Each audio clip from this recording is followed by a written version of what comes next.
बिस्मिल्लाहिर्रहमानिर्रहीम। Stand point with doctor Qadir Baloch से मैं हाजिर हूं। मेरी तमाम व्यूअर से रिक्वेस्ट है कि वो इस चैनल को सब्सक्राइब करें और बेल के आइकन को प्रेस कर दें ताकि आइंदा आने वाले वीलॉग जो हैं उनकी इत्तला उनको टाइम पे मिल सके। और आखिर में अपने कमेंट्स देना ना भूलें और साथ ही लाइक कर दें अगर पसंद आए, अपने दोस्त अहबाब को शेयर भी कर दें। ऑनगोइंग वार बिटवीन ईरान, अमेरिका, इजराइल अपने एंड की तरफ जा रही है और जो एंड मुझे नजर आ रहा है वो एंड उस अंजाम से काफी मुख्तलिफ है जो जंग इनिशिएट करने वाले अमेरिका और इजराइल ने सोचा था।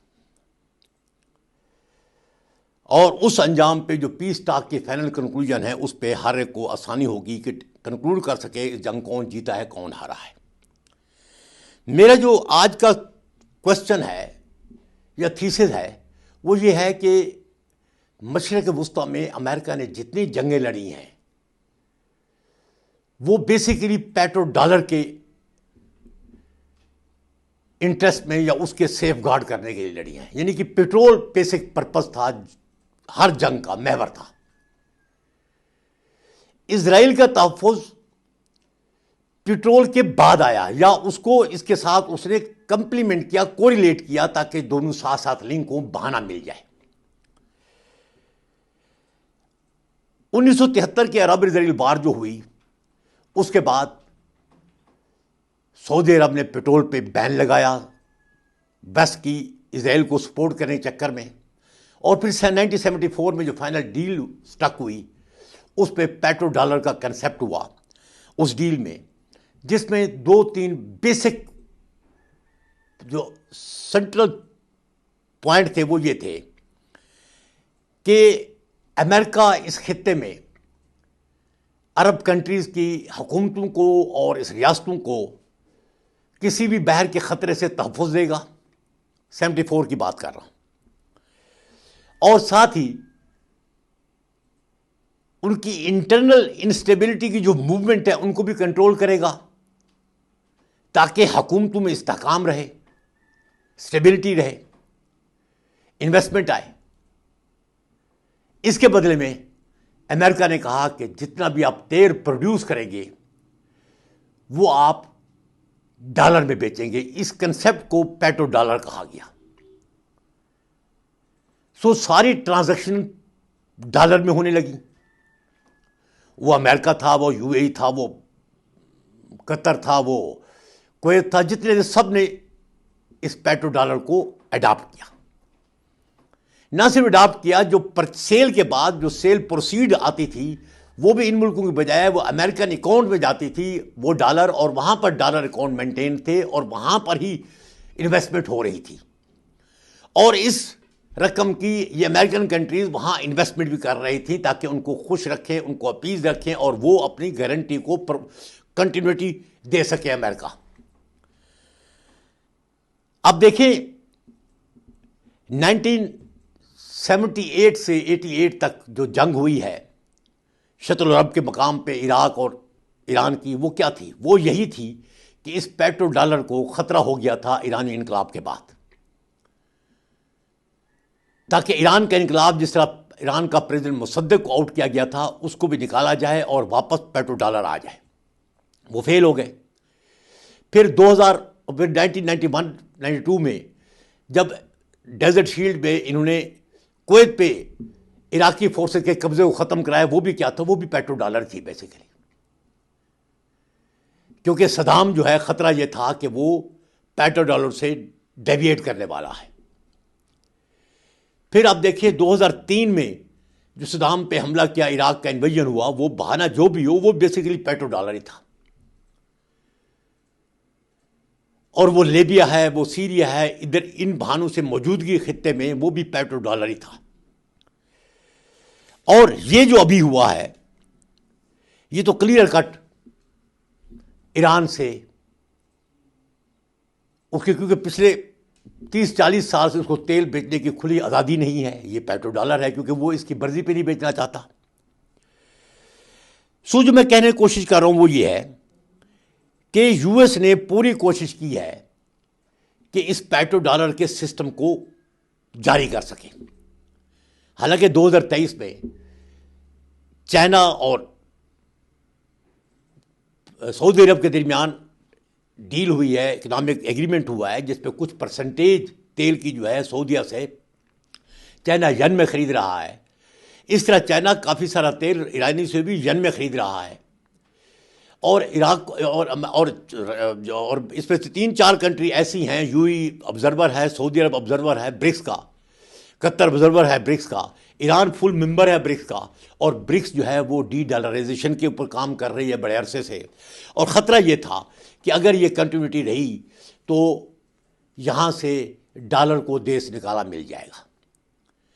उसको प्रोटेक्ट करने के लिए, ब्रिक्स को यहाँ से उसके मार्क को स्नब करने के लिए उसने इंडिया को तो अपनी तरफ ल्योर कर लिया था, हालांकि वो ब्रिक्स का प्रेसिडेंट है, लेकिन ईरान उसके साथ सामने खड़ा हो गया और ब्रिक्स ममालिक उसको सपोर्ट भी कर रहे हैं। और एंड ये है कि अब जो मैं देख रहा हूं कि वो ब्रिक्स का मकसद डी डॉलराइजेशन का शायद अगले 8-10 साल बाद ही कहीं कुछ हासिल होता, लेकिन इस जंग के बाद उनका मकसद डी डॉलराइजेशन का शायद इस पीस डील के बाद बड़ा रैपिडली शुरू हो जाए। हालांकि वो जंग में शुरू हो गया है। जब ईरान ने तेल बेचने के लिए डॉलर ने यन की शर्त लगा दी, जब ईरान ने ये शर्त लगाई यार बनाए हरमुज से सिर्फ वो टैंकर गुजरेगा जो तेल यन में ख़रीद के आ रहा होगा, ईरान ने ये शर्त लगाई कि $1 लाख जो है मैं पर जो शिप है एल कंटेनर्स का उससे फ़ीस लूँगा और वो फ़ीस भी यन में लूँगा। तो that is a clear cut indicator कि डॉलर ईरान अमेरिका की फोर्स की मौजूदगी में ईरान ने डॉलर की बजाय यन को यहाँ पर डोमिनेट कर दिया है। और जैसा मैंने कहा कि जंगें, ये इजराइल का इंटरेस्ट मफाद भी है, इजराइल का ग्रेटर इजराइल का लालच है। उसने इजराइल ने इस पेट्रो डॉलर को अपने साथ लिंक कर लिया है। रिजल्ट ये हुआ कि इस जंग में भी बेसिकली इजराइल के मकासद थे। पिछले साल जून की जो ईरान पे हमला था वो भी इजराइली जंग थी और ये भी इजराइली है। इसीलिए तो अमेरिका का जो ट्रंप का राइट हैंड सपोर्टर था, काउंटर नेशनलिज्म का डायरेक्टर जो केंट, उसने रिजाइन दिया है। उसने कहा ये जंग हमारी नहीं है, ये जंग ईरान की उसकी है, इजराइल की है।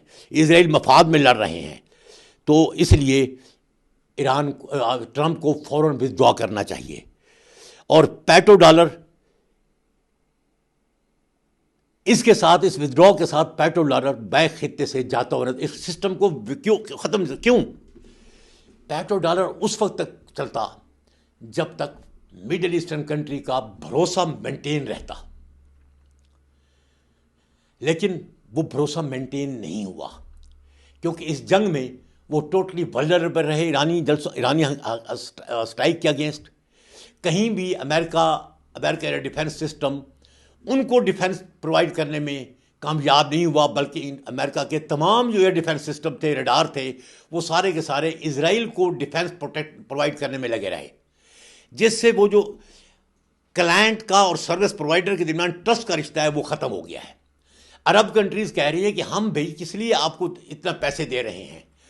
इस पिछले साल अप्रैल में ट्रंप विजिट पे गया तो $3.5 ट्रिलियन, 3600 अरब डॉलर जो है उन्होंने इन्वेस्टमेंट में प्लेज किए।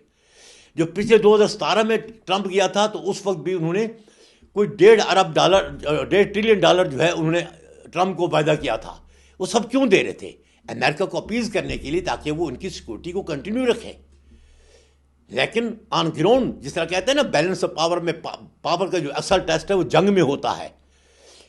ये सिक्योरिटी प्रोवाइडर का भी असल टेस्ट जंग में होता है। और ये ईरान इजराइल की ये जंग है, इसने अमेरिकन गारंटी को टोटली एक्सपोज कर दिया है।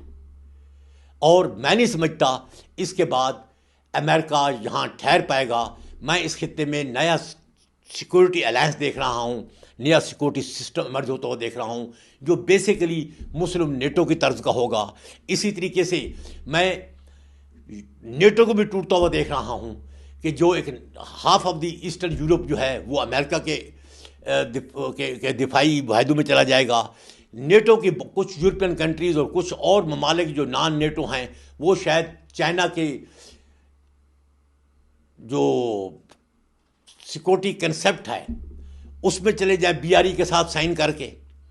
तो इस हिसाब से अमेरिका का जो वो सिक्योरिटी अम्ब्रेला भी ख़त्म हो गया है, उसका टाइटल जो पावर का वो भी जगह जैसे फट गया है, और वो अब वेस्टर्न हेमिस्फीयर में अमेरिका और लैटिन अमेरिका की रियासत पे दादागिरी करता हुआ नज़र आता है। आगे शायद वर्ल्ड के अफेयर में उसकी वो से ना रहे। Thank you.